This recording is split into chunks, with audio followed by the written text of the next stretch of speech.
Yes, I've decided to make another random video about another random topic, because I'm a content whore. So F-Zero 99 has been a thing for, well over half a year now, and I come to you today with very unfortunate news. F-Zero 99, this incredibly fun game which I've been playing virtually since release, is dying. You can't enter a game anymore and expect to see a full lobby of people ready to play, which is a real shame considering it's really one of, if not the most accessible F-Zero game, since the majority of F-Zero games are usually either really expensive or for retro consoles that not a lot of people own. But F-Zero 99 is a free game for a console pretty much everyone owns by this point, so really if we're talking about why people have dropped it, it would have to come down to an issue regarding the game itself rather than its accessibility. And after doing a bit of research into why this game could be dying,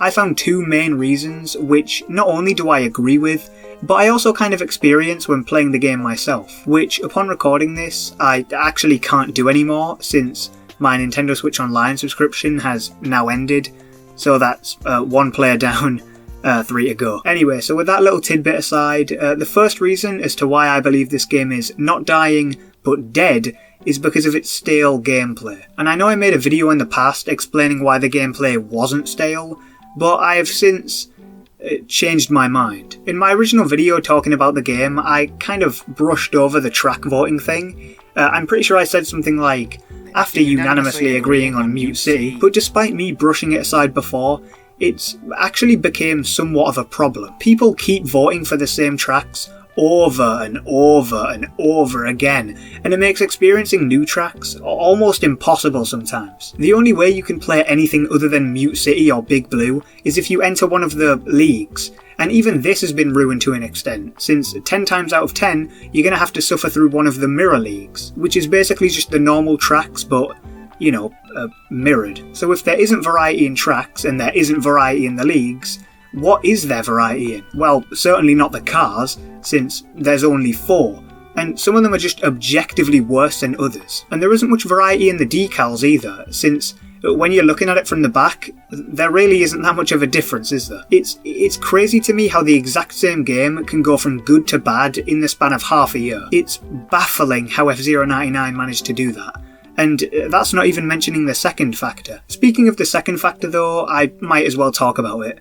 F-Zero has always been more of a skill-based racing game. There isn't a whole lot of luck involved, like in Mario Kart. There isn't any strategy in terms of item management, like in Mario Kart.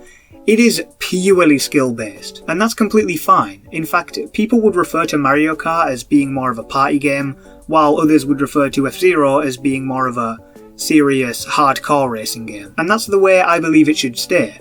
But I also believe that there's a more ironic twist on the death of F-Zero 99. You see, the real hardcore F-Zero fans are the ones you should be pointing a finger at when referring to the death of this game. Let me explain. So, upon first inspection, you would basically assume that F-Zero fans would be good for the game. You know, they're the ones who are still playing it, they're the ones keeping the servers active, filling in lobbies, etc. However, if they're hardcore fans of the franchise, they're gonna be good. And when I say good, oh boy, you have no idea how good these guys are. It's to the point where it's kinda scary, you know what I mean? And ironically, because they're so good at the game, they're scaring off potential fans, because new players are losing, and they don't like that, so they leave. Simple as that. I mean, I really like F-Zero, and not even I've won a single game yet. Then again, I'm not very good, but like, how do you expect a new player to get into the game and potentially get into the franchise when they're constantly losing? And I know some F-Zero fans, and they'll probably sit there and say skill issue or something like that. And hey man, you can say skill issue all you like, but it's not going to change the fact that the franchise you love is dying. And unfortunately, I think this is the end of F-Zero.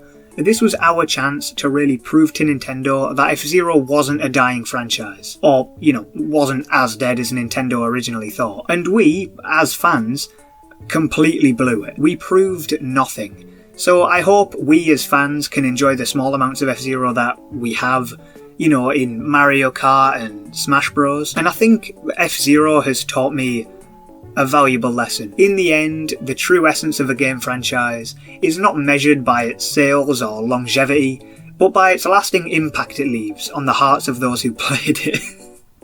Man, I'm not reading this corny ass shit. Anyway, I'm done. Thank you for coming to my TED Talk. I am Spoon, former F-Zero fan.